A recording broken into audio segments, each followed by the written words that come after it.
Voilà, je voulais faire une petite vidéo très courte en complément de ce qu'on a vu il y a quelques instants avec les enfants. Je finis ma tefila. Et il me manquait quelque chose, c'est-à-dire que dans l'échange qu'on a eu tout à l'heure dans la vidéo, et je vous invite à la regarder, elle n'est pas très longue. Et je rappelle que vous pouvez toujours la regarder en accéléré, au cas où.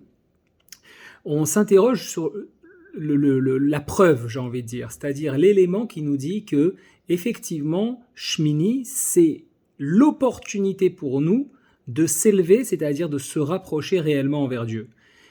Et il faut prendre le pshat pour mieux le comprendre. Il faut prendre le texte en lui-même dès le début de la paracha. On a lu le premier passouk tout à l'heure. Et lorsqu'on continue le passouk bête, en fait, donc Moshe appelle son frère et les enfants de son frère ainsi que les anciens d'Israël et leur dit Vayomer et El Aaron kach lecha egel ben bakar la chatat ve'ail leola tmimim ve'akrev lifnei Hashem. Il y a deux mots qui sont très forts. Déjà ici, on ne trouve pas le mot korbanot. Il dit pas et ve'asitem et korbanot et vous ferez un sacrifice pour Dieu, comme on a pu voir dans la paracha de Vaïkra ou de Tzav. Là, il est question d'utiliser le mot leola, c'est-à-dire pour élever.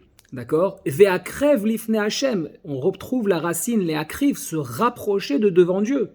Donc finalement, on voit bien que toute la dimension de Shmini, dès les premiers psukim, c'est-à-dire la dimension du 8e, cette notion qui n'est pas censée exister, qu'on retrouve pour autant à différentes reprises, dont 8 jours de Hanouka, et on sait à quel point les 8 bougies finalement apportent une finition à la mitzvah, c'est-à-dire que c'est là où elle s'exprime pleinement, c'est au-delà du temps, le 8e jour, il n'existe pas réellement, normalement on devrait reprendre le premier jour, et là on voit bien qu'il y a cette notion d'élévation.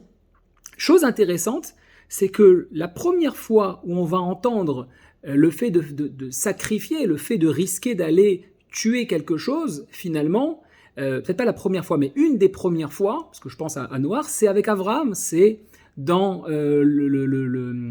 j'ai perdu le terme, la Akedat Yitzhak, c'est-à-dire que lorsque Dieu dit à Abraham, tu vas emmener ton fils, et il le dit, tu vas l'élever sur Har Moriah, va y aller ou Sham Léola, et tu vas l'élever là-bas pour l'élever, Laola. On repart avec ce terme-là. On aurait pu imaginer que ça soit le mot korban, c'est pas le cas. Dans Shmini, c'est la même chose. On retrouve cette notion de Léola, et le seul moment où on retrouve la racine du korban, c'est Ve'akrev lifnei Hashem. On le retrouvera à plusieurs reprises dans le texte juste après. C'est tout à fait intéressant de voir qu'on n'est pas du tout dans la même notion. Donc ce jour 8 a une importance particulière. Nous avons l'habitude de vivre de manière très concrète, très matérialiste, c'est-à-dire que finalement, il ne faut pas se cacher la face, il ne faut pas se voiler la face. Intéressant, la notion de voile dans l'expression, se voiler la face. On vient de passer une période de Purim où on met un masque, une sorte de voile. Il ne faut pas se voiler la face, c'est compliqué, il faut travailler, il faut payer ses factures. Si on ne paye pas, on a des retards, des pénalités. Ça a toujours été comme ça, à l'époque des rois, à l'époque de la monarchie comme de la démocratie. Ça ne change rien à nos obligations.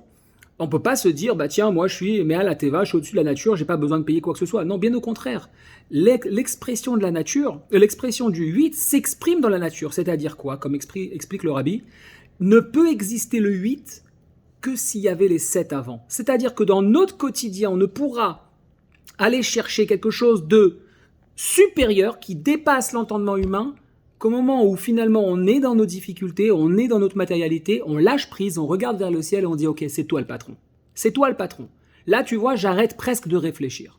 Voilà, je voulais apporter cette petite complémentarité parce qu'elle était importante, comment on le retrouve dans le texte. Et pour finir, on comprend maintenant pourquoi dans la paracha Shmini, on va parler des animaux qui sont cachers et pas cachers. C'est pas une question de goût, est-ce qu'ils sont bons, est-ce qu'ils sont pas bons, est-ce qu'ils sont propres, est-ce qu'ils sont pas propres. Il est évident. Alors, les goûts et les couleurs ne se discutent pas. Certains adoreraient du lièvre et d'autres n'aimeraient pas autre chose. Mais c'est évident que les animaux sont bons. Ils sont certainement très bons. Mais il y a ici une dimension qui rentre dans le 8. C'est-à-dire que Dieu nous a demandé de ne pas consommer certains animaux parce qu'il y a, j'ai envie de dire presque, il n'y a pas de raison en soi. Dans le sens où c'est quelque chose justement qui rejoint le 8. Ça dépasse l'entendement. On te dit de le faire et par émouna shlema, par confiance et par